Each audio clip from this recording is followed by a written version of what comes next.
Welcome, everybody. My name is Cathi Nelson.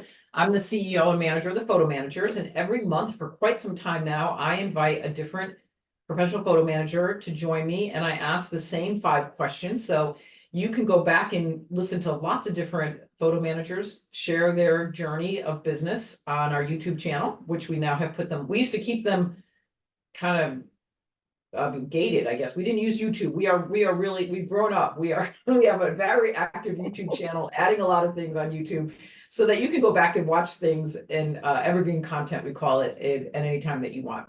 So Sandra, welcome. Why don't you just jump in and tell us a little bit about yourself, your background, and how long you've been a member.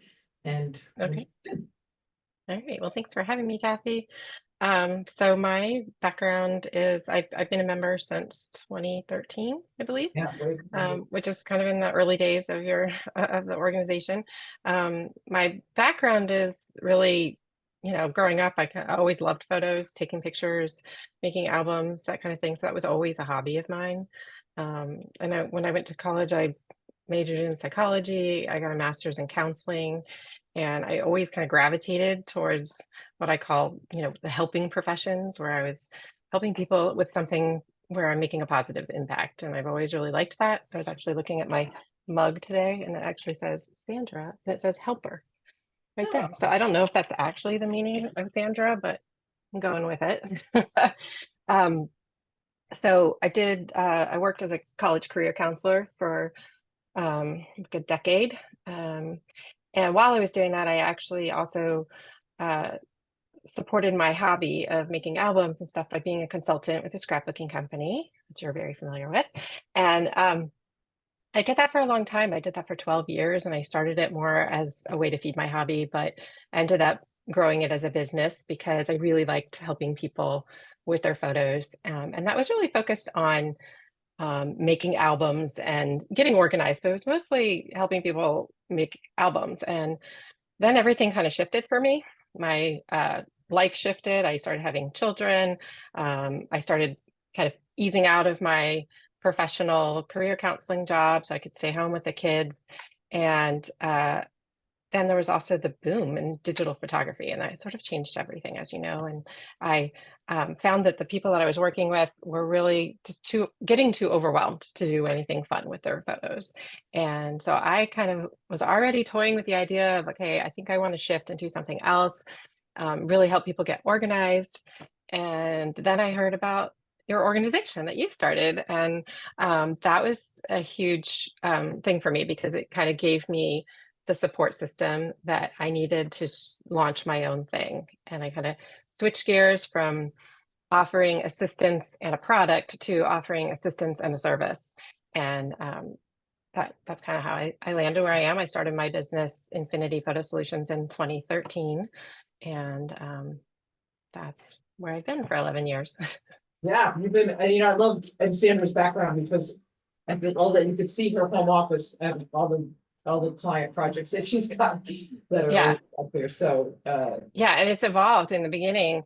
Yeah, tell us about that process. Right, were you in this space like that in the beginning? Yeah, and I've always been in this space. It's a nice studio in my home, but it has evolved as my business has evolved. So at first we had really big tables behind me where you could just spread out and do a lot of organizing. But as we have moved into different ways of scanning, so now we do camera scanning instead of using a high-speed scanner. And so I had to make room for that kind of setup, which is behind me. And so now, and I also eventually hired help. And so I have somebody who's been working with me for 5 years, and she comes about 3 days a week. And so she has a workstation here too. And so it's definitely evolved as my business has changed over the years. Yeah. So what advice would you give to somebody just starting out as a photo manager, thinking, maybe I want to do this business? What advice do you give to people? I would say a couple different things. One is I hear a lot of new photo managers say, I got my LLC and I'm doing this and I'm doing that and I'm trying to learn everything before I open my doors. And my advice would be to crack that door open, like let somebody in. Because if you really think about other jobs that you've had in your life, you you get some training, you like do a little shadowing, you do some training, and then they throw you in, right? They throw you to the wolves and you start working and you learn while you're working. And I don't think you can learn first of all, you're never going to learn everything, right? There's so much to know. Um, if you wait until you know everything, you're going to be waiting forever. But I think once you start working on a project and you work with clients, you will have more information to create like better systems for yourself. If you try to set up all your systems ahead of time, it just isn't, you're going to find that they don't always work and that you put in all that effort for something that you're going to now have to tweak, And I just think kind of jumping in and starting working with people before you know it all is important. And then I would also advise, we always talk about not offering everything, find your passion and go with that. And I think that that's actually really hard when you're first starting, because you don't know if people are going to come and want that one thing that you want to offer. But I would just say, still try to stay in your lane in terms of what you're offering, but be careful and don't just say yes to everything, because people are going to come to you with ideas, and that might not be something you really want to do. And I'll give you an example. In the beginning of my business, or early in my business, I worked with a gentleman who hired me to help him organize and scan his photos, which is exactly what I love to do. But he also wanted me to help him with a gallery wall. And I was like, okay, and it was like the worst experience ever. I hated doing it. I'm not good at it, didn't feel confident.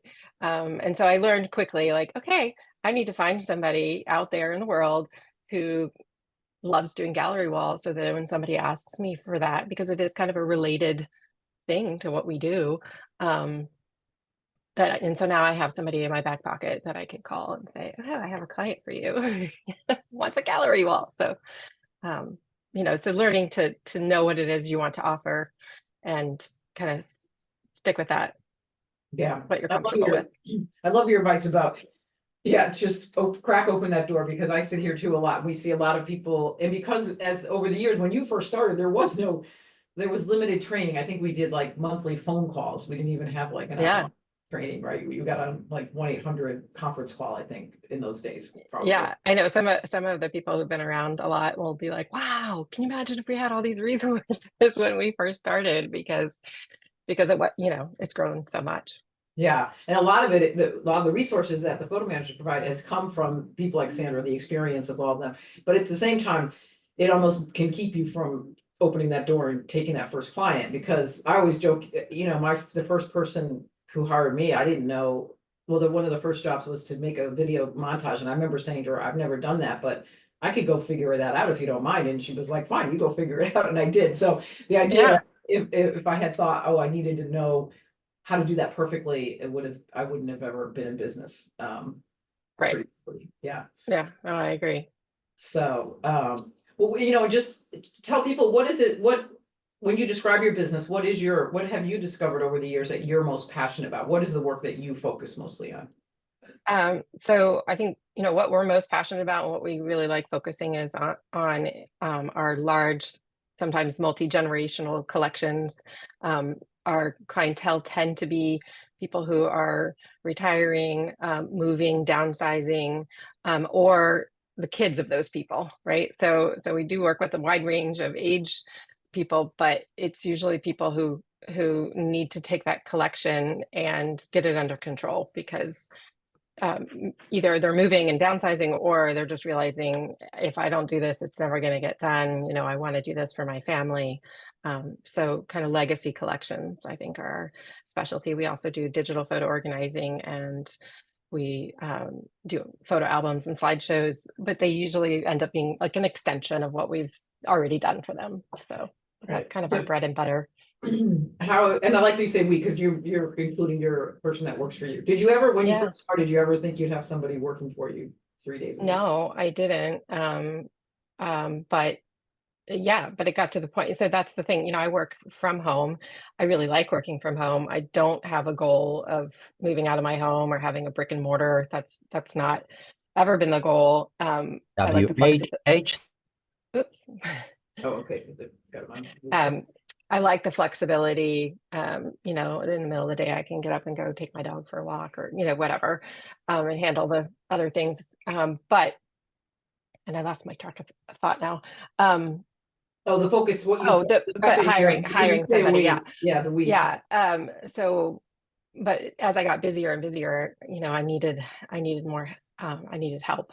And, so that has been helpful. And, you know, she has been helpful with, in the beginning with a lot of the background things, you know, the scanning, and she still does that. But now I, often will take her with me to a client when we're gathering a collection, because it's really helpful, for her to meet that client also, and connect with them, because she's working so, closely with their project, and that's been great. So, and she's come to me to events where we've had like a table or whatever. So yeah, I That like that. that brings me to the next question. How have you found these clients? How has your business grown in finding clients? Yeah, I feel like it's, kind of grown organically, but, you know, I just kind of open my mouth. I mean, a lot. I talk to a lot of people about what I do. Um, and as you probably, know and feel this way too, people are always intrigued by what it is that we do. You know, wait, what? There's somebody that organizes your photos for you. You know, that what is that? So, it's easy to talk about with people because they usually want to know more. Um, but I also I connected with people in my community. I joined some like women's entrepreneurial groups. Um, I, uh, reached out to people like senior move managers, who are working with the same type of clients that I work with, or home organizers.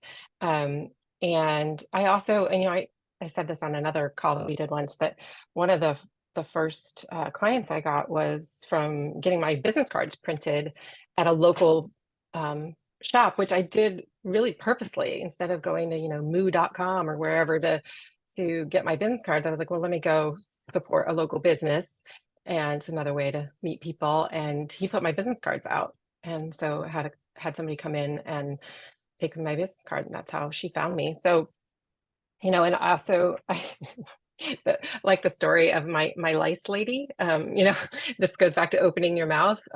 My daughter had lice for like the fourth time or something, and I just couldn't handle it, so I hired a lice lady. There's actually a lice lady, so we'll come to your house and pick nits out of your kid's hair.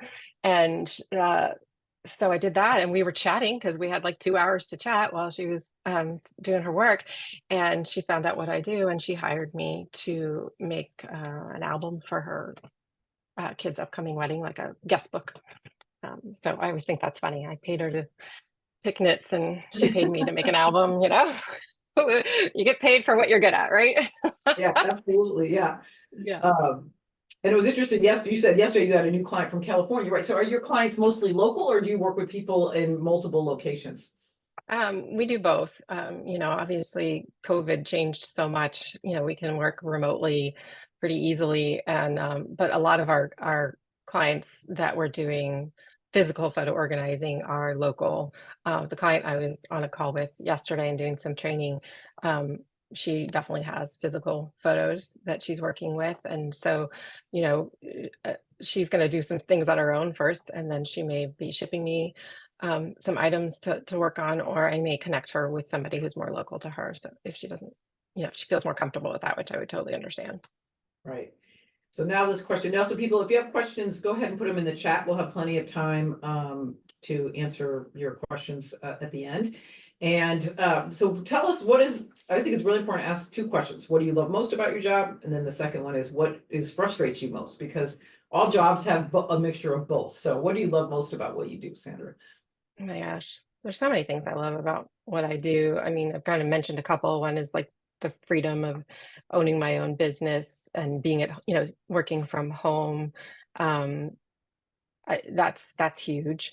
Um, I think the biggest thing though is really the relationships that I create with my clients, and the relationships I've created with other photo managers. But, those client relationships are really special, especially that's why I've really gravitated towards these large collections.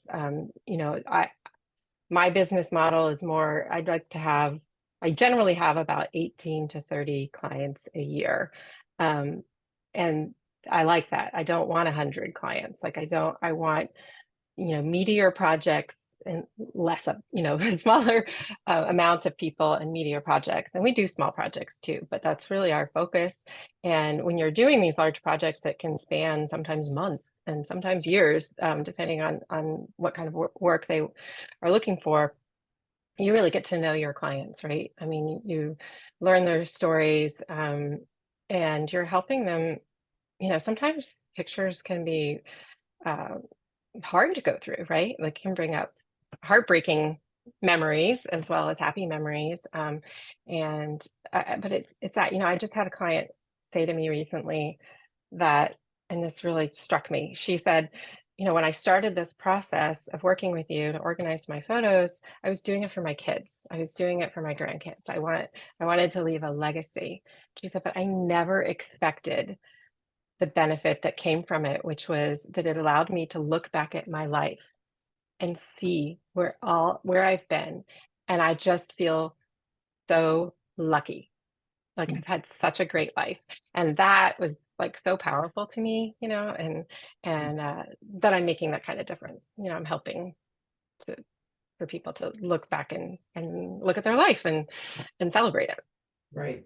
As a matter of fact, we are working on a legacy, we're working on the title it's not, we're not going to use the word certification, but this whole idea of legacy storytelling, like it's become such a growing, it's just growing in the culture. People realize that the idea of celebrating your life, both the good and the bad, right? Because nobody's Right. had a perfect life by any stretch. Right. Is really honorable work, and people want that done, especially the growing number of baby boomers. As I think it's 10,000 people turn 65 every day right now for the next 6 years. So, Oh my gosh. right, yeah, oh yeah, it's a huge number. The tsunami of it's a Tsunami, tsunami. baby They call it yeah. the silver tsunami, I think is another word I've Yeah. heard. But Well, and I think the other thing I like about working with that population that I work with a lot, people who are retiring and downsizing and stuff, is I was thinking about, have you ever seen the podcast that Julia Louis-Dreyfus does called Wiser Than Me? I feel like that's what I get out of my clients. I get so much wisdom and I learn so much from them. And yeah, it's like my own little Wiser Than Me that's a thing. great, that's a really, yeah, if you haven't listened to that podcast, anybody, that is a great podcast. I love, Yeah. she's funny and she interviews people older than her because they're wiser. Yeah. Really good. Yeah. Great job, Julia. Yeah, I've only listened to a few of them, but I was doing it recently and I was like, this is kind of how I feel about my clients. I'm learning so much from them, and they really do that, because they end up sharing a lot about their lives with you. So yeah. Yeah. So what's the other side of that coin? What is it that you find frustrating? I mean, there's nothing I can say that I like hate about my job. I would say that there are certainly challenges. One is that I already mentioned, which is just sort of how to grow your business while still, like I said, I don't want to move out and hire a whole team. That's just not really what I want out of my business. So it's been challenging to figure out how to continue growing. So it's something I've been working on recently and this year, is to establish more referral partnerships with other photo managers, so that I don't necessarily have to say no to projects, but I can still, and again, because I'm trying to stay in my lane. I don't want to be an expert at everything, so sometimes it is better to find a partner to work with on a project. So that's been challenging. I think the other challenge that I personally have is the whole the work-life balance. And when you're an entrepreneur, it's your business, it's your baby. You're trying to grow it. It's your reputation. It's and you love it, right? So I could work on my business all the time if I don't stop myself and say, okay, this can wait till tomorrow. Yes, indeed. I know that feeling is waiting. Yeah, is that Yeah. right. And when you love it, yeah, and it's always on your mind at a It's always on your mind. It's always on your mind. And you can't leave it at work because I'm working at home, so that's something I'm also really interested in learning more about in terms of balancing that. And so that's kind of my Actually, it's funny. I'm looking at year. I put this here, but this is a book I'm Oh. reading that this is about. But making time for strategy, how to be less busy and more successful. I mean, there's more books about that, but just also kind of Yeah. as a business owner, how do you focus on the right things and Yeah. and not because you can get focused on a lot of little things. And I think, again, that idea for new members that when they first join or they think they have to know everything and do everything, you're going to feel really, really busy. Yeah. And that's not leaving you much time for strategy, and which is also part of it, like the thinking time to grow your business, or where do I, like, you mentioned doing events like setting up a table at maybe a local community fair or something like that. In the beginning, Right. those are really important. It's really important to show up out in your community and where I Yeah. think, And yeah, I mean, I was just going to say, I think I shared the couple ways I've gotten clients before by networking and just opening my mouth. But what happens from that is getting referrals, and I'm not just talking about referrals from past clients, which obviously, having been in business for 11 years, that I mean, longevity in this type of business is great, right? Because your name gets out there and everything. But even in the beginning, you can get referrals from people who haven't used your services but just know about them. So that when I mentioned doing a table, this is a good example of a good referral. She one of the women in one of my women's entrepreneurial groups was moving into a retirement community, and it was a brand new community, and she gave my name, didn't even tell me, gave my name to somebody who was organizing like resources for people moving to this retirement community. And so they called me and asked me to come and have a table at their event. It was kind of just like a fair. And so there were lots of people there who were getting ready to move, downsizing. And so not only was it a great event to be at to meet those clients, but I got to, Shannon, my assistant, and I, we were there and we set up our table and we were like, we need to go work the room, because there was all these senior move managers, there were realtors, there were home organizers. So, before the fair started, we were running around kind of, meeting people to see what kind of services they have and, if they needed somebody to help with the photo parts of organizing and downsizing. So it was a great event. So that, and I wouldn't have gotten that event if not talking about my business and getting networking with people. So I don't do a lot of marketing, like, a newsletter every month, and I'm not really consistent about that type of marketing. I don't even do a lot of social media. I post things on Facebook, but I don't do a lot. I did Pinterest for a long time. I do blog, but sometimes it'll be 6 months to a year, before I blog again. But it's mostly all that, establishing relationships with people, which is what I like to do. yeah. And the world is different today, does the way that we establish relations. So when you first started, right, as well. Yeah. Yeah, and it's a changing world, but I still think people today in small, I think the world is moving back again to wanting to connect with people within their own community. The world is kind of when it was community based, then we went, or, in all sorts of social media. I think I do notice that people are, supporting local businesses and there's a strong value system, I think, in the culture to know that, you want to support. I certainly support small businesses as well as everything. Yeah. There's definitely a push for that in my community too. Because then there's so many people with small businesses, right? There's so many, I imagine, I don't know any numbers, but I imagine that the number of small businesses in America is way higher than it used to be, because, COVID gave people the chance to do something new and, that type of thing. So. One last question one thing I like people to think about too is I think a lot of times people don't realize that their past work experience, and you already touched on this a little bit.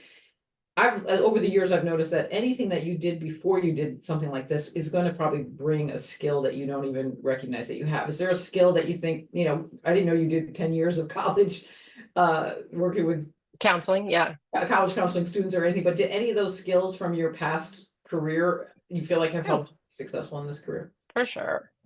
I mean, obviously the counseling skills are, there are times where I've met with clients where they're in tears over, something in their memories, or, sometimes people are motivated by something that is hard, like a death in the family or a divorce, and that's what's motivating them to now work on these pictures. And so I definitely think counseling skills have come in handy. But I've always been like with any job that I've had, um, I've always enjoyed learning new technology. I feel like I'm a quick study for that.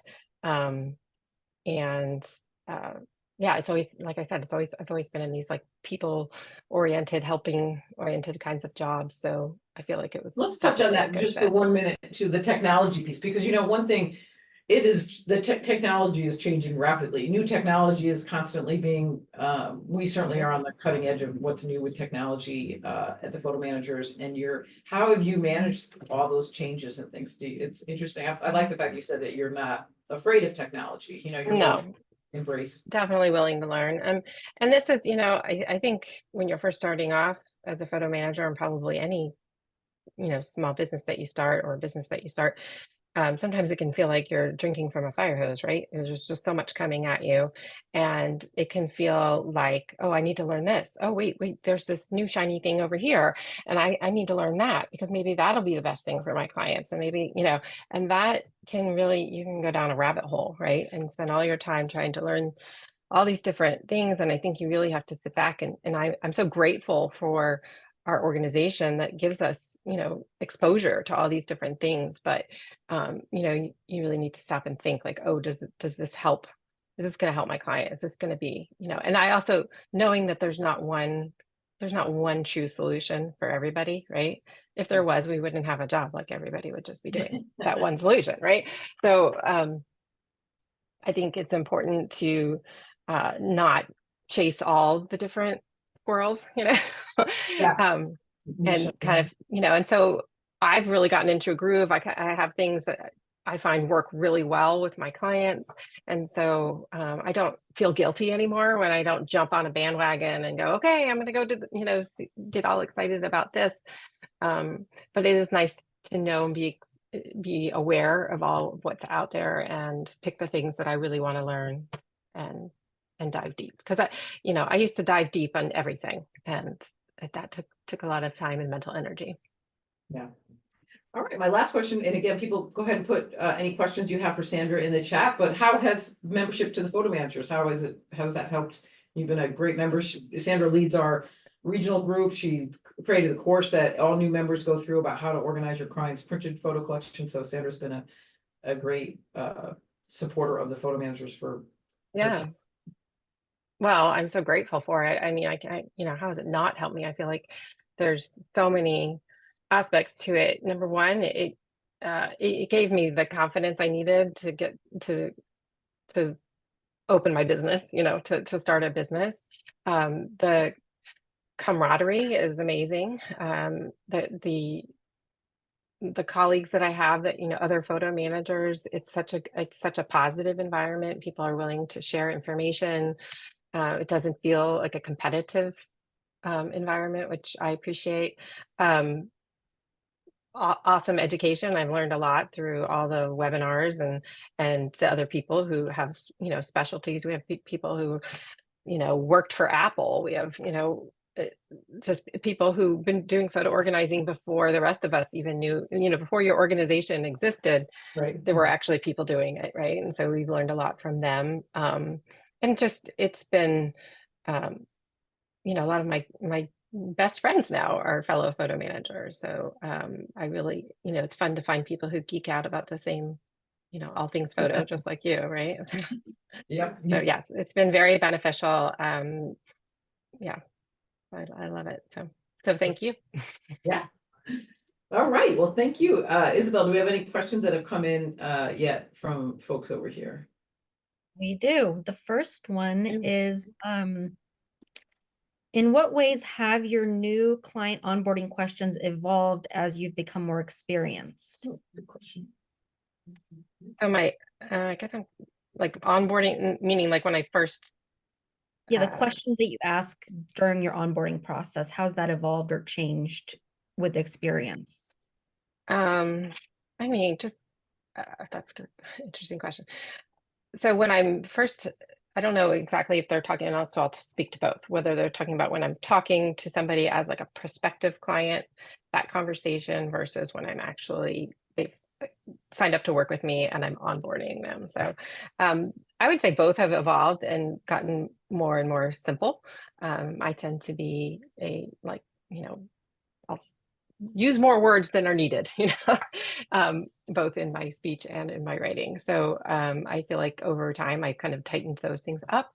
But generally, when in that 15-minute consultation that I offer as the complimentary offer to people who are interested in finding out more about our services, that I generally I've evolved to really opening it up to them, let them talk, let them explain what their situation is, instead of just diving into, here's my services, so I can find out more what it is that they're looking for.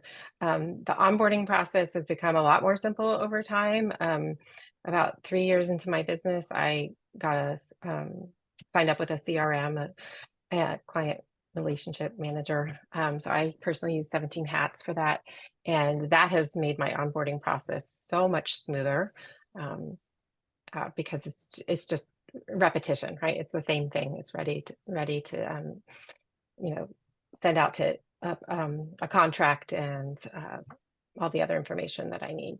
I also stopped collecting a lot of information in the beginning in a meeting, and I do have my clients fill out some forms ahead of time. So they fill out something I call a discovery questionnaire, which is kind of asking them, where do you need help? We've already discussed this in the 15-minute conversation, but now they can really go into more detail and tell me what they have, asking them questions that maybe they haven't thought of. As you probably know, sometimes you're working with a client on their pictures, and if you ask them about their home movies, they're like, oh yeah, I do have home movies. So sometimes they're not thinking about everything. So it prompts them to talk about those things too. And I like those as a form that they do on their own time, because it saves a lot of time when we're meeting. I hope I answered that question. Yeah, that was great. Thank you. Is there something you wish you had known when you first started out as a photo manager? Something I had known. Oh my gosh, that's a good question. I mean, I think it kind of goes back to the advice that I was giving, which is I wish I had known not to try to learn everything all at once. I wish I'd known that you have to start somewhere, and that it's okay to not know everything. And I still to this day, I just met with a client the other day, and I remember writing 2 things down, and I said, I don't know the answer to that, but I'm going to find out. And I wrote down exactly what it was and then it's actually kind of fun, because then I go find out something I didn't know. So yeah. Yeah, I like that idea, right, that you can't possibly know everything, right? And then you can, but you have the ability to find out, and that's what somebody's paying you for, right? They could go find it out too, right? I mean, we could all go research, but I don't want to know how to get my photos out of Google Photos or something, or I don't want to know, Right. But you tell me how to do that. Yeah, and there's nothing wrong with saying, so what if if a client calls you and says, I'm going to need to get my pictures out of Google Photos, instead of panicking, I think you should be like, okay, I've never done this, but I can do it. I can learn. Mhm. So you don't have to go learn every program out there until you need it. And I think you were the one that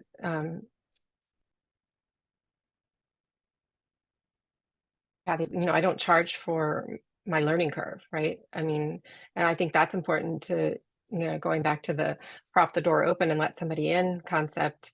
It might take you twice as long to do a project as it takes somebody who's been doing it for 10 years, but that's how you learn, right? And if you're charging hourly, maybe you don't charge all the hours, because part of those hours were actually you trying to figure out what to do, not just doing it, right? So um, And what would you say is your favorite thing to do in your business? my favorite thing, I mean, honestly, it's the delivery of a project is one of my favorite things. So once a project is finished and I I always set up a training with my clients to go over their collection, and we talk about maintenance, because the last thing I want my clients to do is end up getting back into that disorganized hole again, right? So, so it's sort of the handoff, here's your pictures, this is what we did. And, this is how to maintain it going forward, and answering their questions, and just seeing how excited they are to have everything in order. That's my favorite thing. I don't know if that's what they meant, or if the person who posed the questions mean what, like, service do I like the most, but I feel like I already talked about that, which is the, helping organize and scan large family collections.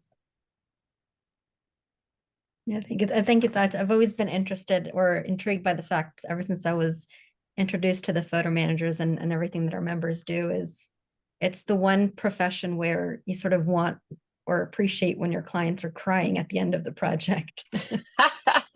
Isn't that true? Yeah. Yeah, that is Oh, true. It is.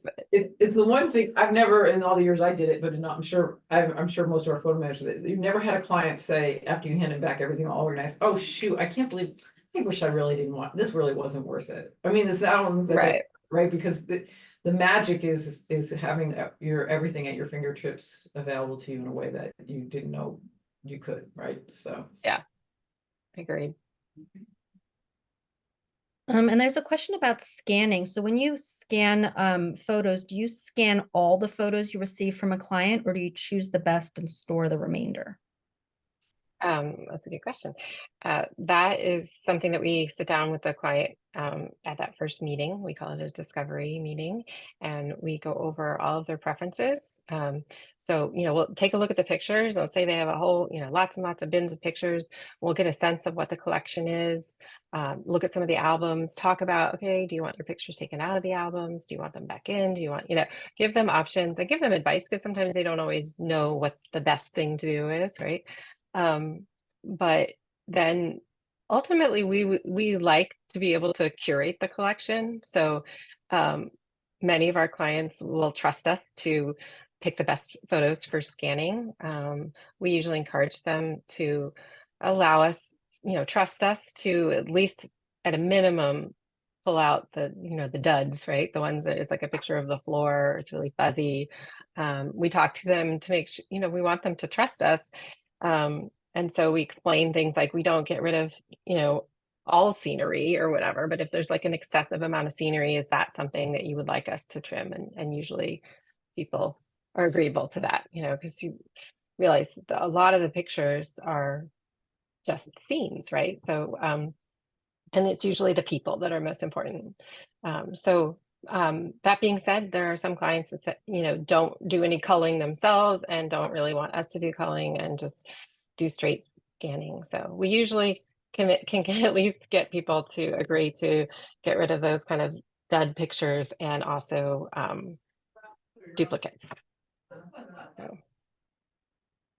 So in a nutshell, it's up to the client, but we certainly educate them. And when you're organizing digital photos, what photos, if any, do you actually delete? Duplicates. Same kind of, same what I just talked about, the blurry, the floor. Again, we find that sometimes a question about that won't come up until I'm literally in the collection and working in it. So for instance, I recently had a collection where the children got a hold of the iPhone a lot. And so there were, 65 pictures of stuffed animals on a bed, or they just went around the house and took pictures. And so I have to talk to my clients and say, do you want this in your collection? I know I wouldn't want all that in my collection, but I want to find out, what they think. I'm not going to just assume. So those are the types of things, but I generally don't delete. I remove them from the collection, and I put them in a folder that says to be deleted. And then at the end of the project, I try to give that back. Sometimes clients will just say, please get rid of it. I don't want to see it. And can you share what has been your biggest business fiasco that you've had, either with a client or behind the scenes? That's such a good question. Biggest client fiasco. Um,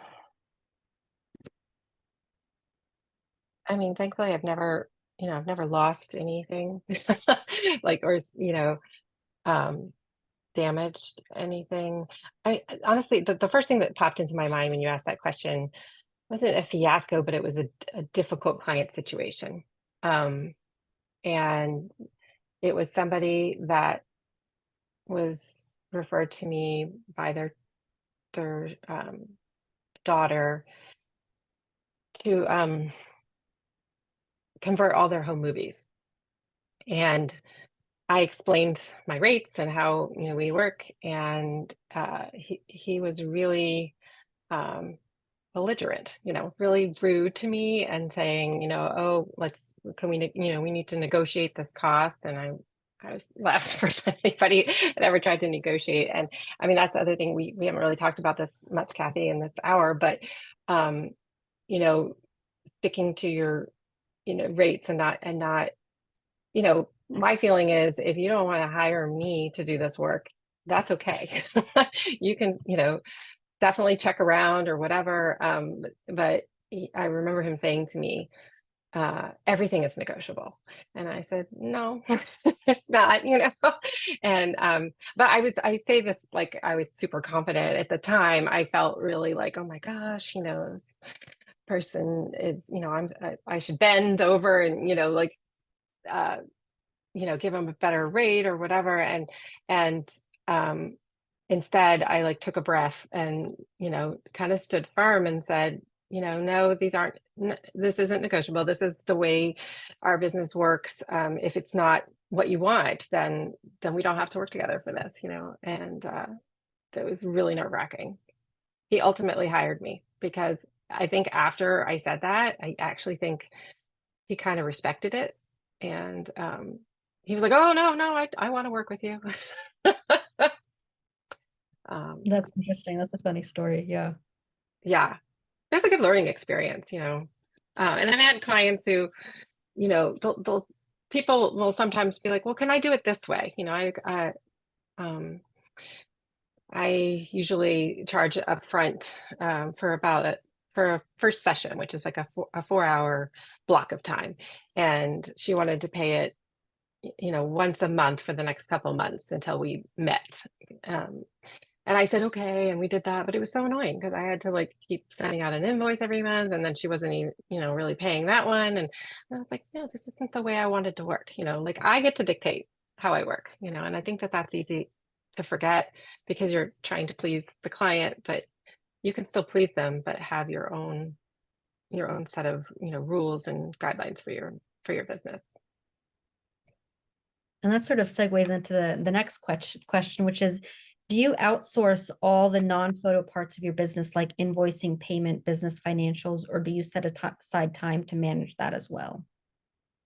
I set aside time to manage that. I definitely do all of that work. I kind of like that work too. So I like the admin. I like looking at my numbers. I like staying up to date with my bookkeeping and stuff like that. I'm kind of an organized, person. I like order.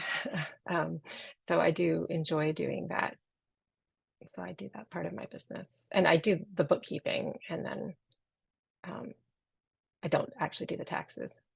My spouse helps me with that part. And there's a question, if you don't mind sharing just a general idea of your rates for camera scanning. Daniel's saying that he knows markets are different, but he has no frame of reference for these print, slides, negatives, and albums. Yeah, so there's two schools of thought on the scanning, and I think you'll find that many photo managers do scan and charge by the piece, and or for a certain number of photos, it's X dollars or whatever. I tried that and it kind of drove me crazy. It was too hard to keep track. So we charge hourly for all of our services except for things like tape transfers that has like a flat fee. And it's also it's so intertwined. We don't always just, straight organize everything and then sit down and straight scan everything. So we'll be organizing and we'll do some scanning. We'll, and also the client sometimes brings more to organize later, and we're doing that, and then we're scanning again. And so it was too hard to keep track. Plus every job is different. I mean, entirely, but scanning jobs, there's somebody who brings you a photo box with 4x6 photos all in a line ready to go. Those are going to go more quickly than somebody who brings you albums that you have to take the pictures out of and then dust them off, or whatever, or the old photos, they take a little bit longer because there's all different sizes and they're curled, and so for us it's just so much easier to do it hourly. Yeah, those are really good points. And as you're working on the project, do you do regular updates to the clients and provide them sort of updates during the process? Yes, absolutely. I wish I was more, I know another photo manager, she sends updates every Friday, which I think that sounds really great. And I don't do that. I do it more kind of when I feel like there's something to give them a progress update on. And we've reached to this state, if it's say a digital photo organizing project, okay, we've finished consolidating everything, we've gotten everything off of all your devices into one place, and now we're entering the next phase where we're going to deduplicate and organize. And same with the scanning, we'll say, okay, we're about halfway through the scans, we've done 750 scans, we have about the same number left. So I do give those updates, and often I have questions too that, sometimes it might I'll just be asking like, who is this in a photo, so that we can sort it in the, or which one's which, so we know. That's kind of stuff we try to find out at the discovery meetings, but sometimes you have questions later. So I think clients like hearing from you. You just taken their whole photo collection and taking it back to my studio. I want them to know that we're working on it, and we're taking care of it. And do you outsource any of your services, or do you do it all yourself? I do not do it all myself. I think I tried that for a while. So we outsource a lot of tape conversions, definitely film conversions.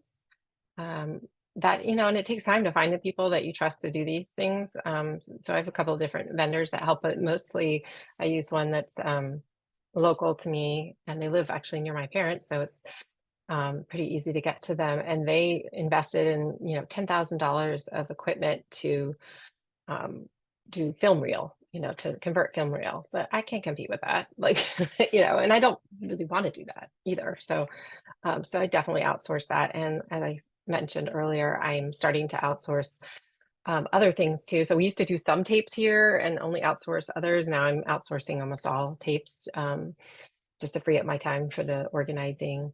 I've outsourced slideshows before if I didn't have time to do them, or want a particular type of slideshow that I feel like is beyond what I can do. And I've outsourced some digital photo organizing projects too. And as part of the finished product or project, when you deliver it to clients, do you provide archival boxes, external hard drives, and so on? Yeah, we encourage people, if they're going to keep their photos, which not all of my clients keep their prints because they're downsizing. And so sometimes their goal is to just get it digitized and not keep the prints, which is, hard for some people to swallow, like, oh, you're going to get rid of your prints. But we've come to realize that a lot of people, they're just not going to be looking at them anymore. They're going to use the digital copies to make books and things like that. So, so we do offer archival quality boxes and storage, and we'll return things. I think that's our favorite way to return things to people, because it looks so pretty, right? It's so nice and neat, and they can really, they really like how it looks. There are people though that just want it back the way it came to us, which is actually really challenging. So I've started charging a small nominal fee for, I say that it's like $25 to $50 or something, because sometimes I can't get it back into, or the box that they gave me was like literally disintegrating, right? So I've got to now provide a new box, even if it's not archival. I've got to, put it in a box and make it somewhat presentable. I have a hard time returning something that doesn't look good. I want it to look good. So, I do have some regular craft store photo boxes that I kind of keep here, and will return pictures like that. So it's up to the client, but we absolutely do that. It's a nice finishing touch to a project. And for the projects and services that you're outsourcing, how transparent are you with your clients about that? I'm very transparent. I mean, because I want to make sure that they're, comfortable with another person, working with another person too. I've never had any pushback from people like, oh no, I don't want anybody else helping. Like it's always been a very positive experience. Bringing somebody else into the fold, or kind of just a straight subcontracting. Yeah. All right, well, that's quite a few, we put you on the hot That seat. was a lot of questions. Wow. I hope I answered them. I think you did a great job. Very good questions as well, everybody. So thank you so much. This has been amazing. Just as a reminder, we do have something called Photo Manager in Training. It's a 1-year program that you can join, where we help you go through the process of organizing your own photos while you're deciding if you want to step in and turn this into a business. Otherwise, we are also looking forward to enjoying, welcoming new members. We have a lot of onboarding courses, and like I mentioned, Sandra teaches. You get free access to her course on how to organize printed photos. So it's something that we work really hard to give people the right kind of training to get started. But Sandra, this was a great job. I mean, you've got a great business story. You've been at it a long time. Yeah. You've learned a lot. You're highly regarded, like I mentioned, in the organization. And so this has been really wonderful. I'm really glad to have had you join us today. Yeah, thank you so much for having me. It's been fun. Thanks. Okay, everybody, take care. Bye-bye. Bye.